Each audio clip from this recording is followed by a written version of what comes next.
sabemos que quando der início à grande tribulação aqui nesta terra, a igreja já estará com Cristo dentro da cidade, porque nós sabemos que a igreja ela foi arrebatada. E para você que ainda não viu esta nossa temática, procure os nossos vídeos que já estão aí no nosso canal e você chegará a essa conclusão para que você entenda o raciocínio que nós estamos acompanhando por aqui, para que você entenda também tudo aquilo que nós temos para trabalhar dentro dessa nova temática que vamos abordar. Nós estaremos, então, falando sobre o Tribunal de Cristo. Uma vez entendendo que o planeta Terra permanece aqui e agora na mão do anticristo, as pessoas vivendo suas vidas normais, a igreja já está lá na glória com Cristo. E a cidade, a Nova Jerusalém, ela está descendo, descendo, descendo. Por quê? Porque no espaço de 7 anos, ela se manifestará nas nuvens juntamente de Cristo, a sua igreja e os seus anjos.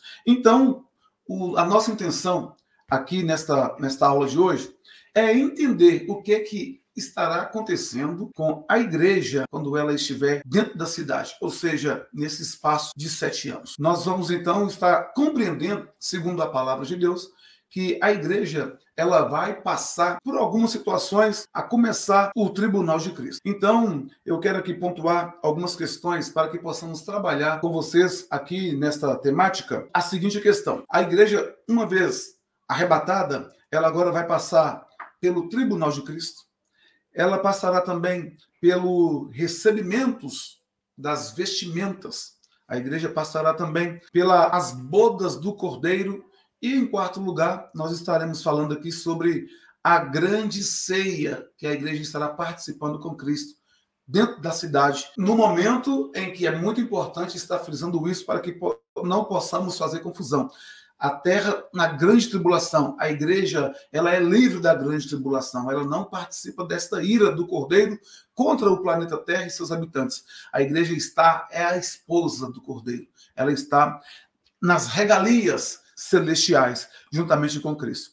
Então, nós queremos abordar a você sobre o Tribunal de Cristo, e já te intrigando para você fazer uma grande e importante separação, porque Tribunal de Cristo não é trono branco. É muito comum esta confusão. A gente, às vezes, ouve alguém falando assim: você vai ver naquele último dia, e é crente falando com crente. Você vai ver naquele último dia. Não, a igreja não tem o último dia. Ninguém vai ver nada lá no último dia, a não ser que nós estaremos do lado de Cristo, julgando todas as pessoas que se esqueceram de Deus, e, é claro, a primazia será o próprio Satanás.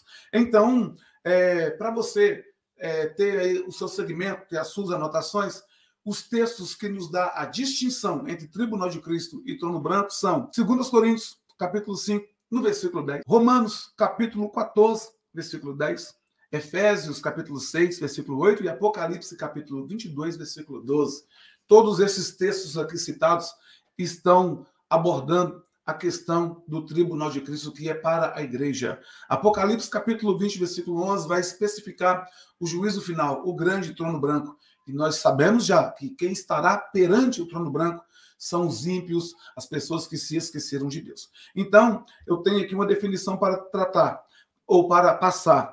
Após o arrebatamento da igreja, a igreja entra para o seu julgamento, ou seja, o julgamento das suas obras. Não é julgamento para a salvação, é julgamento para galardão ou recompensa das obras que a igreja praticou, que nós praticamos como servos de Cristo.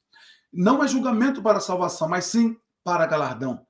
E a diferença entre o Tribunal de Cristo e o Trono Branco é 1007 anos.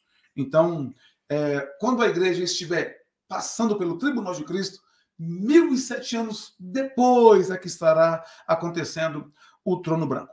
O que estará acontecendo conosco, então, no Tribunal de Cristo?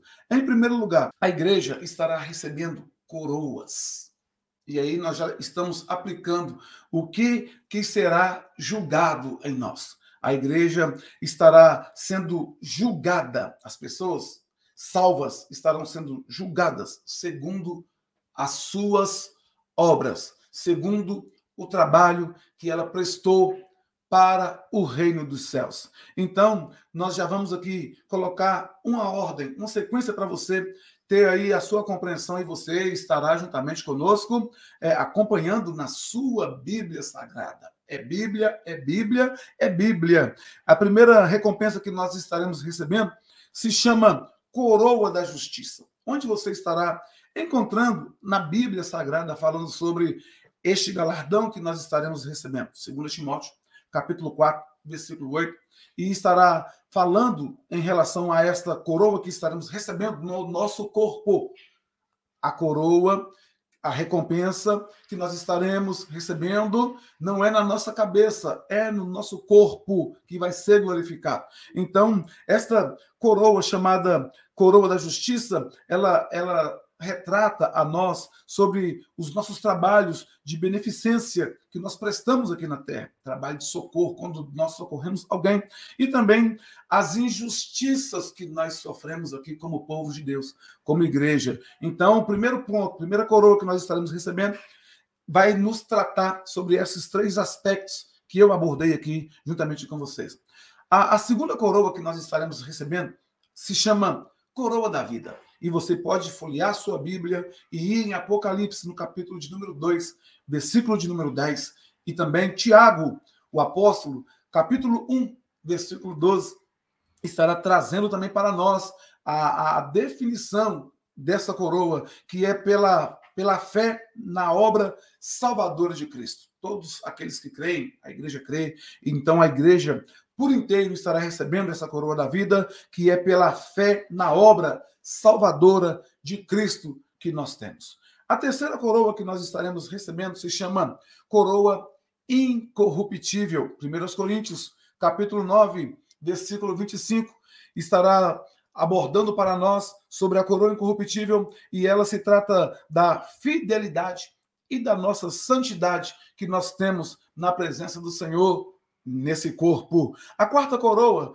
que nós estaremos recebendo, direto da pessoa de Cristo Jesus, lá no tribunal de Cristo, é a coroa de glória, e está referida lá no livro de 1 Pedro, capítulo 5, versículo de número 4.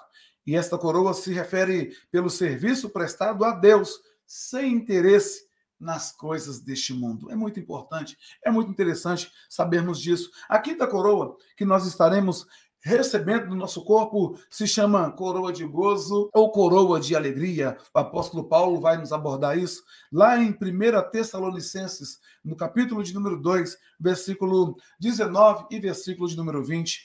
E essa coroa retrata sobre o prêmio, ela é o prêmio de consolação pelas aflições que nós passamos aqui nessa terra. Nós sabemos das nossas aflições, nós sabemos das nossas perseguições, nós sabemos das tristezas que nós enfrentamos simplesmente por servir a Cristo, por amor a Cristo, mas quando chegarmos lá na cidade santa, na cidade celestial, nós receberemos no nosso corpo transformado e glorificado este prêmio para que possamos ser assim consolados pelo Senhor. Uma vez então passando a vocês esta relação de 5 coroas, nós queremos aqui fazer menção dos textos que nós recitamos no início aqui, né, da nossa temática. Eu quero ler com vocês, uma vez falando sobre o tribunal de Cristo, eu quero ler com vocês 2 Coríntios, capítulo 5, o versículo de número 10, que está escrito assim, para quem tem alguma dúvida de que acontecerá mesmo este grande e importante tribunal. Porque é necessário que todos nós compareçamos diante do tribunal de Cristo, para que cada um receba o que lhe corresponda, segundo o que praticou por meio do corpo, ou bem ou mal.